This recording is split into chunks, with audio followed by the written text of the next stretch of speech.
Hi hello welcome to our channel. నేనండి మీ మహాని. ఈరోజు మనం రూమ్ స్ప్రే ఎలా చేయాలన్నది చూద్దాము. దానికి కావాల్సింది ఒక కిట్ అండి. ఇది ఒక ఖాళీ బాటిల్, 1 లీటర్ వాటర్ అండి. మనం దీంట్లో లిక్విడ్ పోసేసుకోవడమేనండి. ఆ వాటర్ అందులో పోసి కలిపేసుకోవడమే. వీటిలో చాలా ఫ్లేవర్స్ ఉంటాయండి. నేనైతే జాస్మిన్ తీసుకున్నాను. నాకు జాస్మిన్ అంటే ఇష్టం కాబట్టి. ఇది మనకి పెద్ద కష్టపడే పనేం లేదండి. చాలా సింపుల్గా అయిపోతుంది. వాటర్లో కలుపుకోవడమే. బయట వందలు పెట్టి తెచ్చుకోవాల్సిన అవసరం లేదు. ఇది లీటర్ ఉంటుంది కాబట్టి చాలా రోజులు మనకు వస్తుంది. అయితే అండి, నేను దీనికి ముందు ఒక వీడియో చేశాను, సర్ఫ్ ఎక్సెల్ లిక్విడ్. దానికి మీరు ఇంట్రెస్ట్ ఉంటే చూడండి. ఆ వీడియోలో లింక్ ఇచ్చాను, అలానే నా వాట్సాప్ నెంబర్ ఇచ్చాను. మీకు కావాలి అంటే మెసేజ్ చేయండి, మీకు నేను పంపిస్తాను.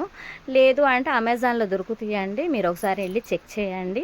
ఇలా కటన్స్ దగ్గర కానీ, ఏసీ దగ్గర కానీ, ఎక్కడైనా సరే మనం ఎక్కడ స్ప్రే చేసుకున్నా కానీ మంచి స్మెల్ అండి. ఇంట్లో అసలు చక్కగా ప్రశాంతంగా ఉండిద్ది ఆ స్మెల్కి. ఈ వీడియో మీకు నచ్చినట్లయితే షేర్ చేయండి, లైక్ చేయండి, సబ్స్క్రైబ్ చేయండి, సపోర్ట్ చేయండి.